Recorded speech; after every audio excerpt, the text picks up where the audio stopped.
So I have a question for you. What does a product demo and a candle-lit dinner have in common? As it turns out, more than you might think. See, sales is a lot like dating. If you jump into a sales call by bragging and boasting about your product, then your buyer is immediately going to lose interest in you. But just like in the dating world, there are a few things that you can do to make closing the date much more likely. And that's what we're going to talk about in today's video. Hi, my name is Will and I make selling simple. Now in today's video, I'm going to give you a bit of dating advice. Now, I can't guarantee this advice is going to help you in the world of love, but it probably going to help you close more prospects and keep your buyer's attention, which is going to lead to getting more deals done. So in this video, we're going to cover three things in particular. First up, ask, don't tell. Just like a first date, a sales call is meant to be a conversation. Next, we're going to look at the number one turnoff that's going to send your buyers and any people that you're dating running for the hills. I know this is not spinach in your teeth, but more on this in a second. And finally, we're going to take a look at what you need to do to close the date and why you might be doing it wrong right now. Because even if you've aced your way through the date up until this final moment, if you're not closing the next steps, then you're flushing all of that hard work and potential down the drain. So we've all been on a rubbish date in the past, right? I want you to think about that for a second and ask yourself, what was so bad about it? Well, in all likelihood, it was that the person on the other side of the table just wouldn't shut up blabbering on about themselves, how much they make, what they can bench press, who they're friends with, and it's exhausting just talking about those dates that sucked. But the thing is, dating's pretty easy if you can get the other person talking, feeling good, and sharing what they're working towards. If you manage to do those simple things, you're very likely to build a deep connection with the person that you're chatting with. And the same goes for sales. So let's start with looking at maybe the most impactful step that you can take to boost your chances of success, both in love and in sales. You've got to ask, don't tell. Because to be perfectly honest, your buyers probably don't really give a about the company that you work for or the product that you're selling. Now, they may eventually care, sure, but in the initial stages of the sales cycle, the ones that really focus on awareness, the key here is to turn the focus onto the prospect. You're gonna have plenty of time to talk about all the juicy social proof and benefits and features of your product when it comes down to the decision stage of the buying process. So instead of telling your prospects all about yourself, ask more questions. And there are three very real benefits to taking this approach. First off, you're going to better understand the buyer's problem. Because when you're talking, obviously, unless you're incredibly talented, you're not listening. And that means that you're not taking in as much information about the problems that your buyer is facing. As a result, you might miss out on a valuable opportunity to understand their pain points and help them further down the line. Second, you can qualify them as ideal clients, because the more you learn about a prospect, well, the more info you're going to gather about them, what their budget is, what their timelines are, does the problem that they have even match the solution that you sell? And these are all critical questions that you need to answer to effectively qualify your potential customers. And thirdly, you're going to connect their emotions. Now, logic does play an enormous factor in B2B buying decisions, but that doesn't mean that emotion doesn't come into play as well. President and CEO of Whetstone Inc., Adrian Davis, put it to me like this on a recent Salesman podcast episode.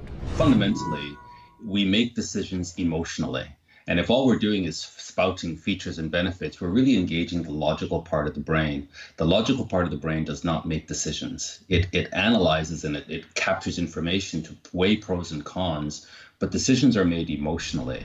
And when you get your prospects talking about their problems, they get invested emotionally in solving these issues as well. And that means that because you're the one engaging with them, you get the both sides of the coin. You get the logic and the emotion as well. Okay, so let's move on to point number 2, which is the one turnoff. And like I hinted before, this one overlaps pretty well with the real world of dating as well. So what do you think it is? What's the biggest turnoff in both sales and dating? Well, I'm here to tell you that it is bad breath. And I'm not joking around here. And whilst the most lingering aroma on your breath when dating might be garlic or onions, depending on where you've just had your lunch date, in sales, the worst smell is commission. Yep, commission breath. It's sunk countless sales in the past, and if your buyer catches even a whiff of it on your breath, they're bound to leave you high and dry as well. Now, if you're unfamiliar with this term, commission breath is basically when you just come off too needy, too desperate. You must desperately get that sale, and it shows to the prospect. When the buyer sees this desperation,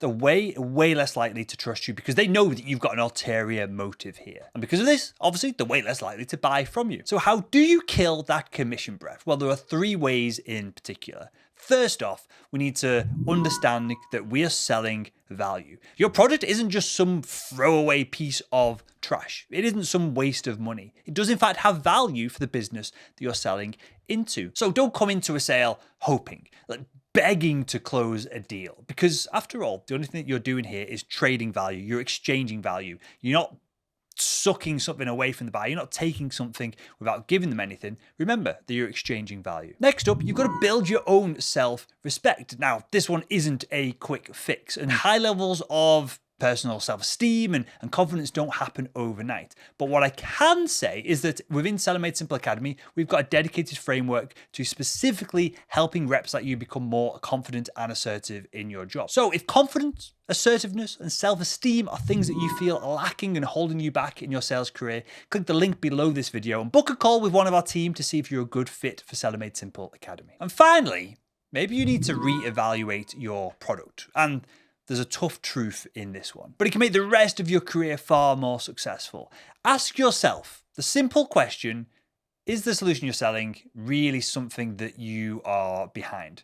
Do you truly believe in its value? If not, this is dead simple, straightforward. You need to get another job, sell a different product. Ask yourself, do I really want to sell this? And if the answer is no, then it's time to make a leap to someone. And if the answer is no, then you need to make a leap to a different organization. And the final step of the process is closing and why you might be doing it wrong. Now, in the dating world, it would just be plain weird to end a great date by saying, oh, I mean, that was fantastic. Email me if you want to do this again at some point. Maybe. That would be absolutely ridiculous, right? Instead, you want to seal the deal. And not like that, the way you're thinking, get your head out the gutter. I'm talking about setting up the next date and the next date and to move your relationship forward. And that goes the same for sales as well. Rather than leaving the next steps just up in the air, hoping that a date will come around the corner and the prospect is going to get the date booked into your diary, it's your opportunity, it's your obligation to close it. It could be a discovery call, it could be a product demo, it could be a tech deep dive with someone in your organization who's more technical than you, whatever it is, we need to get it booked in the diary. And to do that, we're going to use the closing framework from inside Selling Made Simple Academy. It's dead simple. At the end of the date or the meeting, we're just going to ask the question, hey, does it make sense to book a call in on Tuesday to follow up? Does it make sense to introduce me to the real decision maker because I've realized on this date, you're not the person I'm interested in, it's your boss. Dead easy, dead simple. If they say yes, well done. You've closed the date, you've closed the next meeting. If they say no, then we're going to follow up with, hey, well, what do we need to do to make this happen? What do we need to do to move things forward? They're going to tell us, they're going to coach us. We've just had a great date with them. They're on our side, we've built rapport. They're going to help us understand what the next step is. Then we're going to go back through this loop of, no, okay, well, what do we need to move forward? Okay, no, what do we need to do to move things forward? Okay, no, what do we need to do to move things forward? Until eventually we get a yes, that makes sense. That's the thing that we can do next. This is the perfect closing question because it keeps things mutual. It identifies any roadblocks and it lets prospects know exactly where they're at in the process. And it lets you know what the next step is as well. So that is it, Sales Nation, my friends, a perfect recipe for winning your second date. And as you can see, dating has a lot more in common with sales than what most people realize. And if you enjoyed this video, why not click the video that's on the screen right now and continue making selling simple.